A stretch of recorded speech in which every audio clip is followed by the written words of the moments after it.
Hello, Entreproducers. I'm Evan Pleger, and welcome again to Indie Iron. I have a panel set up for you here today of folks from the producer Foundry who I went to AFM with. We're going to start with introductions. I'm going to hand the mic over to, you've probably seen him before, Ben Yenny, the Guerrilla rep.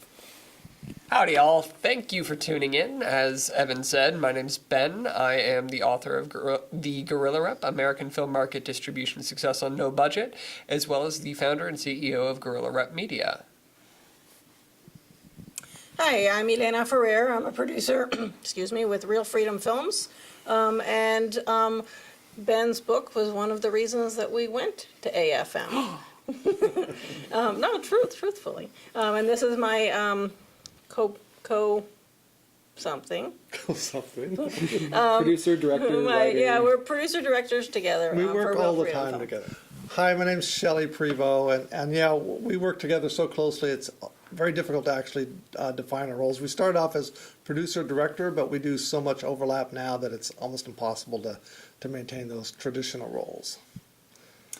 All right, and so what I wanted to start off with was the three of us had never been to AFM before. I went as an assistant to Ben, but just to get us started off, I know we've done the 7 Secrets to AFM Success, but Ben, why don't you just quickly say what AFM is and what you are doing there?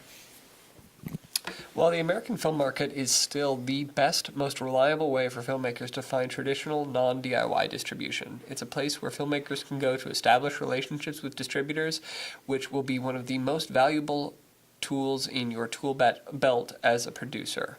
This industry is really all about relationships, and the way you make those relationships is going to conventions like AFM. It's a good place to go and network and meet the people that will really help to make your film happen. Even though there is a growing trend towards self-distribution, international sales agents and distributors are still very important partners for filmmakers. And if they're a serious sales agent or distributor, then they most likely attend the markets like AFM.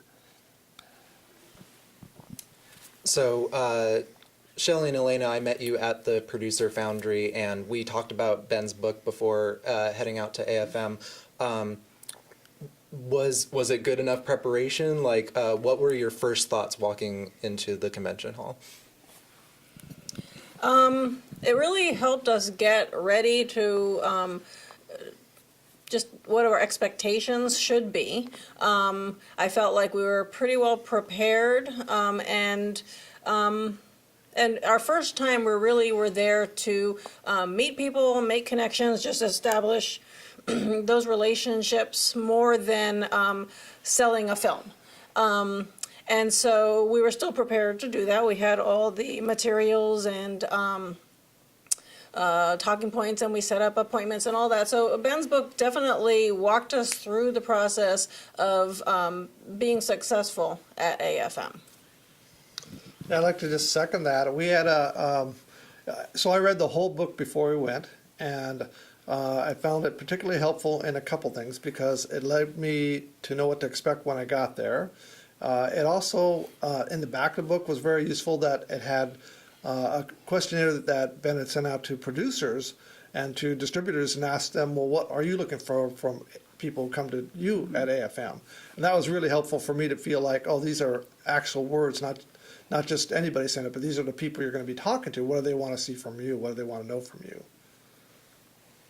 So when I first walked in, it's a really big hotel. There's a lot of people in the lobby, and I've heard a lot about how the lobby's where you get deals done, and I spent most of my time there. What are some notable interactions you had in the lobby? A funny anecdote, a good deal you made? I feel like the lobby is AFM, and so your experiences there are what's interesting to me. Well, one of the experiences we had was a young group of filmmakers had brought their film to AFM, were trying to sell it, and they were showing their film on their iPhones at AFM, and we'd walk by and they'd go, "Hey, you guys need to see this," and we're like, "What?" And they'd show us on their iPhone their trailer, and it was kind of cool because you could actually see the people who were in the trailer were here. But I think partly for me it was the excitement of like, wow, we're at AFM, here's our film. We're talking to people who know about film and like film and want to buy films and stuff. And so it was just exciting for me to see the other filmmakers there talking about their films and sharing them with us. I have to say that, we didn't meet any distributors in the lobby, but pretty much every time we sat down and you just start talking to the person next to you, we made connections that are going to be valuable moving forward. These are people, that had varied areas of expertise, from costumers to actors to other producers. And I think, being able to talk to them just more casually definitely sets a good foundation for relationships moving forward. And you never know. You never know, if they're going to make it and they're going to remember that conversation, or in our case, we're going to need people to fill those roles when we start production on our film. When you're first starting, the lobby is a very valuable resource to help you get the feel for the market, but really, especially now that the pool has been closed off to badge holders only, it is less of a place you're going to meet distributors. You might meet people like me, who are producers' reps and act as a liaison between distributors and producers, but the lobby itself, unless you're talking about after hours when people start drinking, and at that point it's honestly more like you're more likely to meet people at the pool than you are in the lobby, because anyone can go into the lobby, and it gets a little overpopulated with filmmakers who aren't necessarily the people you really want to meet at AFM. But but you can still get some good networking done, and you can meet people who might be able to introduce you to the distributors you want to actually meet. So it's not necessarily the best place to get distribution deals or meet distributors, although especially after the offices close on the first couple days, you can meet them there. It's just more of it's more of a place to network and meet people who will help you meet the people you really want to meet. I didn't have the opportunity, other than what they pumped through on the video screens they had in the lobby, to see any of the presentations or conferences. But you got your badge comp, so you could attend you said the business finance one? The finance conference. And did you two attend conferences? Yes. And We went to all of them. And then there was that outside of AFM thing where we had that drinks meetup that was also hosting workshops and stuff. And so whether from one of those conferences or from someone at AFM, what's one really awesome thing you can take away, something you learned? Well, I really enjoyed the pitch conference. So they had a lot of people were pre-registered to come up and pitch their movie, and then they had producers there that would then evaluate that pitch and give critique on it. And I thought that was really useful, both to see the spectrum of pitchers and the response that they got back. Was, I think, really enlightening for us when we want to go in and pitch a movie to somebody or talk to distributors about our movie, about what's important, what do they want to hear, is rather than what we want to tell them, what kind of things are they looking to hear from if they're going to be a distributor or a financier or whatever.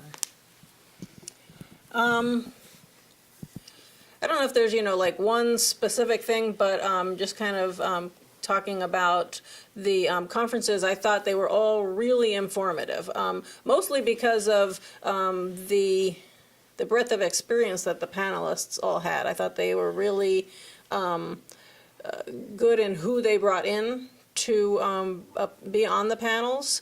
And there was even one panel that I just thought, I don't need to go to this one. This is something that I know about, and it was eye-opening. Even so, they were at a whole different level.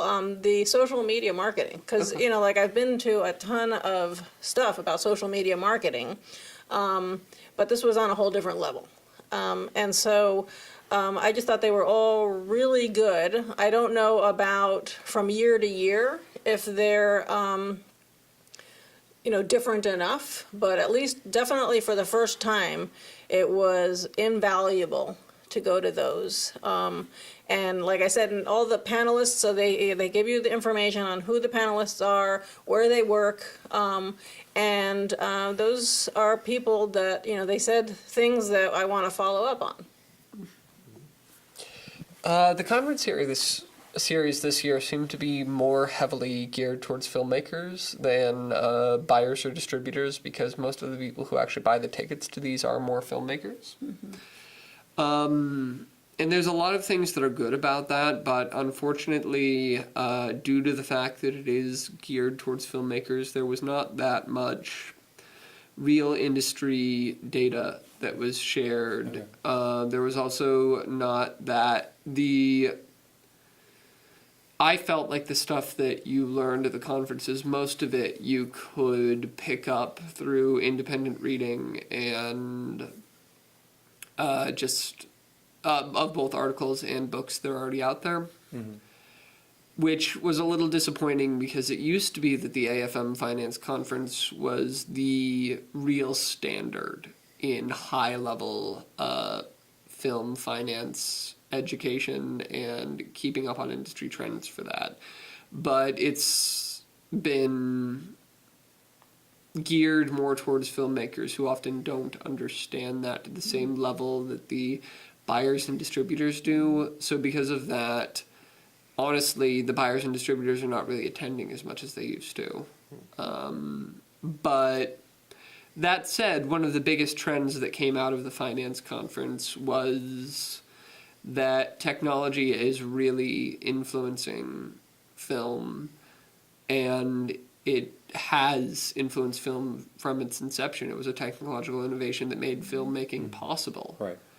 And just like technology influences every industry, it will have a profound impact on film and media moving forward, not just the creation of film, but also the distribution and even the finance.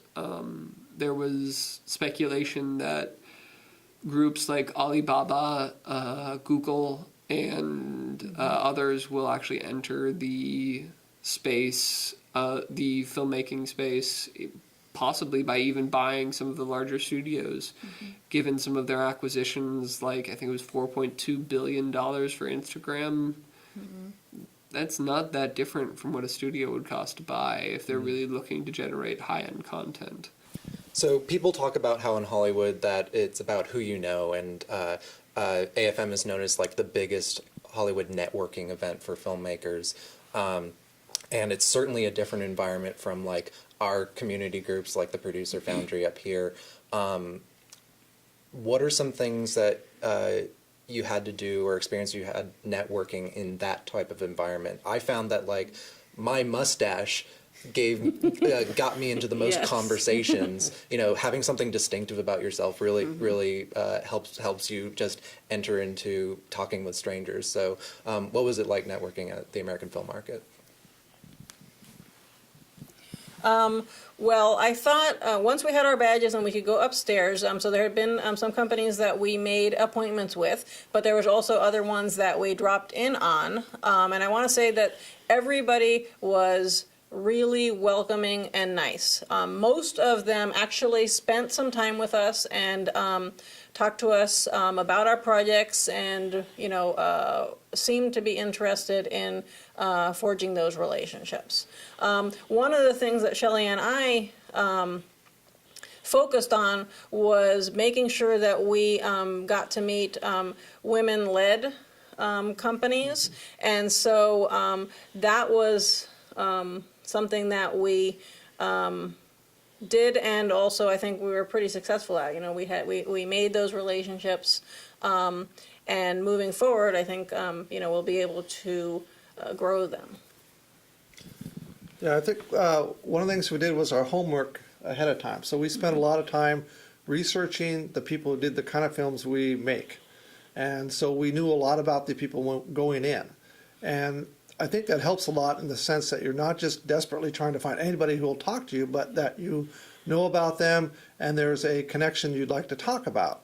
And I think they appreciate that from a business standpoint about the fact that you're not just somebody desperately trying to hang on and don't care who they're talking about, that you actually are picking them, choosing them from a big crowded field because you feel like they're important to you, and that you have something actually to offer them, that you may be making the kind of films that they might be interested in the future.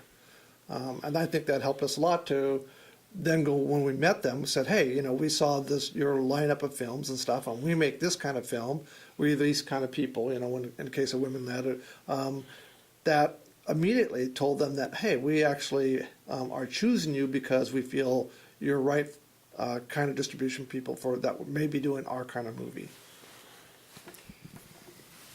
That is actually a really good point, in that getting a distribution deal for any film is not necessarily about getting the biggest distributor, and in fact that can sometimes be counterproductive. The most important thing is getting your film in the hands of the right distributor. And the research that Shelly was talking about is very much how you figure out who the right distributor is. And once you start going to AFM, you can start to establish relationships and talk to them outside of the market, and ideally get your film placed before the market. So that's why my business exists. AFM goes on for a week, and if you make meetings outside of the market, it can go on for a lot longer, and I'm sure we have a week's worth of experiences to talk about. But I just wanted to move us along with final thoughts. Now that we've all been, and you're a veteran, what are some advice you would give to people who have never been to AFM before? And Ben, if you could touch on some, you wrote some articles for Ted Hope's blog, Hope for Film, just some of your insights on the market from a more veteran perspective. Mm-hmm. Well, I guess I would say that going prepared is important, because there's just an enormous number of people there of all areas of the industry. So you need to understand who they are, what they're doing, and who you want to talk to. I just think the biggest takeaway I have is that this is a business. So most of the time I spend in filmmaking, I'm spending in the creative side, trying to make the best, most interesting, most creative movie I can. Going to AFM reminds me that it is also a business, and that filmmakers nowadays have to really understand the business if they want to get their films made. And so knowing the impact of decisions that you make even from the script level all the way through marketing and stuff, to know how that impacts the probability that your film might actually reach distribution is really important, and should be part of your decision making throughout the whole filmmaking process. So that's definitely all true. And I would say one of the things that we did to help prepare ourselves was to read Ben's book. And it really just gave us some ideas, like I said earlier, expectations, but even some real specific things, like what do the different colors of badges mean? And if you just show up for your first time at AFM, you're not going to know that. And so those little tidbits that made a significant difference in our approach, and knowing what kinds of collateral materials. Ben's book was also very specific about, you need to have these things, and be prepared to talk about them, and have a non-disclosure agreement ready, and I used all those things. So I may have thought of them on my own, but it was really helpful to just have it all outlined so simply. Well, thank you. I'm glad that the book actually helped you. As Evan said, I did write 3 articles on AFM for hopeforfilm.com, which is Ted Hope's blog. For the whole skinny, I just recommend you read them. Can we include them in the links? Yeah, of course. Okay. So the biggest thing would be that even though a lot of what you hear is that the pre-sale market is drying up, there is still a lot of it being done at AFM. About 60% of the business that was done at the market was actually on pre-sales. Unfortunately, this doesn't do much good for first-time filmmakers or directors or anything. You need a tested director, at least second distributed film, quite likely third distributed film. You need and not every sales agent will actually be bankable on their MGs alone. MG is a minimum guarantee. In terms of the practical information that you really need to get to go to AFM, I would say the biggest thing that's changed since I wrote the book is the fact that the pool is no longer open without a badge. I know that won't make much sense if you haven't been to the American film market, but it drastically changes the layout of the lobby because there's a lot less space to work in, and there's a lot more exclusivity to the pool area, which is where most of the tables and areas are. It's made the dynamic of the filmmakers who just show up in camp there are far fewer of them than there have been in the past. In a lot of ways, that's good, because it means the good filmmakers who actually take the time to buy the badge, especially for the first part of the market, will have more distributors and buyers they can talk to. But the filmmakers who don't are going to be all kind of canned and corralled into the lobby, which is a pretty small amount of space. From the lips of Jonathan Wolfe himself, the pool is not opening up again to non-badge holders. This is going to be the way it is from here on in. So in my book, it actually says that I would recommend you only buy the last 3-day badge. I'm going to amend that in future copies to say that I would recommend you buy at least a 4-day badge. And if you can afford it, the executive pass is much more viable now than it used to be, given the exclusivity of the pool. The executive badge also does give access to the conferences, which as Shelly and Ilena both said, if it's your first AFM, they will be very, very useful for you. Quite possibly more useful than spending the time in the lobby would be. So they started something new at the market this year, which was lower priced offices on the 3rd floor for filmmakers. They're $3,900 for the week, which is not a small amount of money. But if you're buying 3 people executive passes with the conference, then you're only talking about $500 or $600 difference. And if you are going with a large group, it's a very viable option you should consider, assuming they're going to keep doing it. And as far as things that I learned, just a quick thing, do your research. You got to know what you're doing going in. Best practices from a book like Ben's can help with just the market itself, but know who you're going to talk to. The best thing I did there was look at the directory, figure out who deals in the budget ranges we're even looking at, and narrow down the search to really target who I really wanted to talk to, instead of just throwing spaghetti at the wall and seeing what sticks. And then it's the place to network, and in that way you can use that to practice networking. You got to learn that you can approach anyone there. Everyone's there to network, so no one's going to be fazed when you say, "Hi, my name's Evan." Like, just pushing yourself into conversations. Go ahead. That's what you're there for. Don't be afraid. Learn to network. It's a great place to just practice that. And then, have material, have something while you're there.